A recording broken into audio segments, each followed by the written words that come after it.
Ok, fuck, man tikko bija ļoti gara, vesels 2 stundas gara sapulce ar Stefanu. Mēs runājam par daudz visu kaut ko, par klientu lietām, par Rising, par visu kaut ko.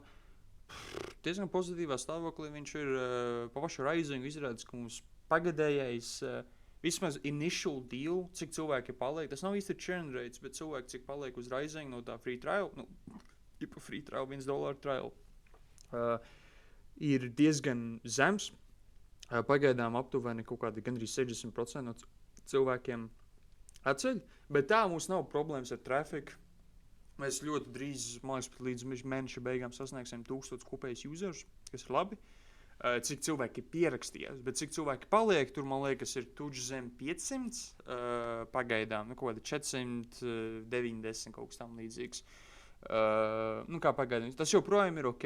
Mēs runājām ar viņu ķipa parent company, kāpēc tas varētu tā būt. Viņi teica, ka vispār tas pagaidām ir diezgan standarta reids priekš vismaz free trial. Mēs vēl nezinām churn rate, tāpēc, ka ir palaists tikai 1 mēnesi Risings.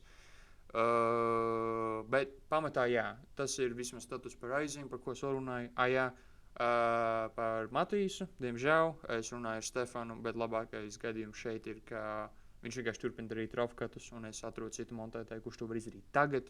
Tad es sarunāšu, viņš teica, ka viņš ir gatavs Biko Extra Premium dot tur klāt, lai būtu labi video.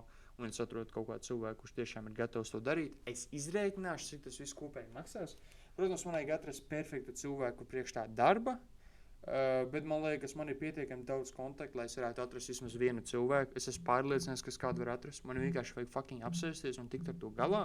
Tāpēc, ka man vienkārši nav fucking laika. Man montēšana pašam, tas vienkārši tas nav vērts man laiku vairs. Tas vairs nav. Pat ja es tos pelnu 100 cik tur eiro pa katru video, es varu izdarīt 2-3 dienā. Vienkārši manas prasmes pagaidām ir vairāk vajadzīgas kaut kur citur, menedžēšanā, struktūrēšanā, plānošanā un tam līdzīgi. Es pelnu tikpat daudz, ja ne vairāk darot to nekā video. Un es vienkārši montēju tos video pats, tāpēc, ka man vienkārši nav fucking laika. Un, diemžēl Matīs nevar iemācīties pietiekami ātri un dabūt pietiekami labu kvalitāti. Viņš turpinās darīt grafikatus. Es viņam pateikšu, ka grafikus viņš vairs nedarīs. Es viņiem samaksāšu, protams, par to visu. Tā kā jau bija iepriekš sarunāts, es iziešu ar visiem tiem invoiciem, kad mēnesis beigsies. Un pēc tam man vajadzēs atrast to citu cilvēku, kas to dara, un viņš tikai darīs rafkatus pagaidām. Bet man plāns ir arī godīgi nākotnē, redzot, kā tas iet. Es gribētu, lai tas otrs cilvēks arī dara rafkatus pats. Tas vienkārši viņiem būs ekstra darbiņš, ekstra profits, un es varēšu vienkārši visu centralizēt, un man nevajadzēs uztraukties par kaut kādām huņām starpā. Es vienkārši pats menedžēšu. Un labākais tas, ka Stefans man pats pateica, es viņam pateicu, look, I don't really care what it takes. I am willing to even go in the red to get this shit sorted, because it does not make sense for me to be editing these videos anymore. I have a bunch of other shit I need to be doing, a lot of other things that I need to put my full effort into. Un viņš teica praktiski, ka viņš ir gatavs likt pat Biko Extra, lai man ir kaut kāds pašiem profit margins. Tā kā man patīk, ka ar visu šito laiku, ka vairāk kā gadu, cik mēs esam strādājuši kopā, mēs esam diezgan daudz sasnieguši jau. Mēs dabūjām viņa YouTube kanālu uz 100,000, mēs palaidām Rising, pirms tam mēs vēl palaidām viņa paid community, kas viņam tur bija.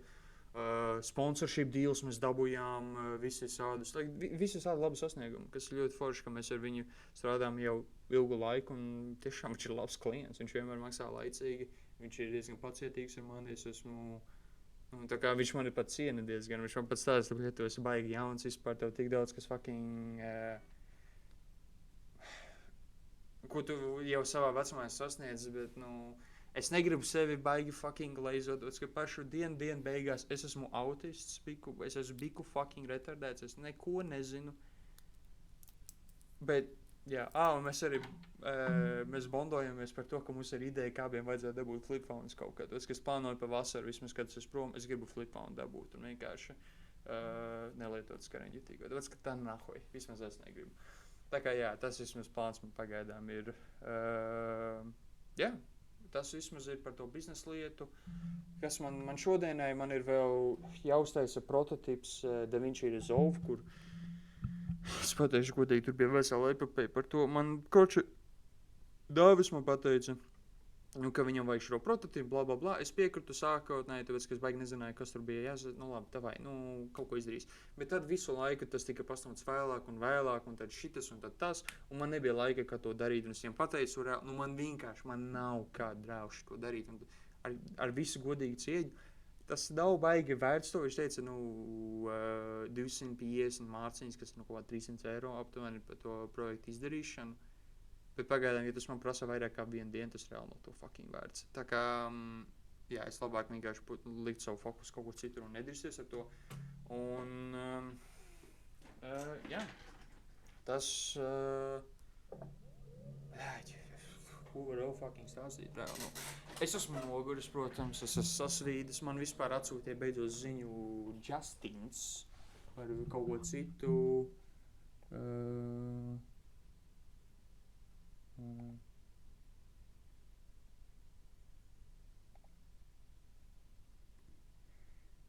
Jā, viņš man tur fucking iepopa vienu video editoru kvalitātes, ar viņu parunāšu ar vēlāk.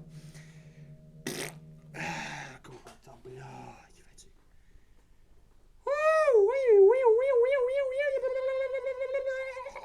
Es reāli fucking, es jūku prātā, bļāģi.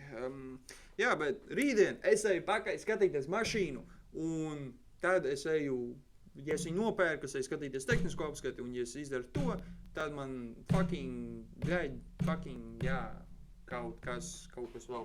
Jā, un tur mēs vēl plānojam, man māja vēl jāstāv rītdien. Labi, pietiek runāt, man jāiet atpakaļ strādāt.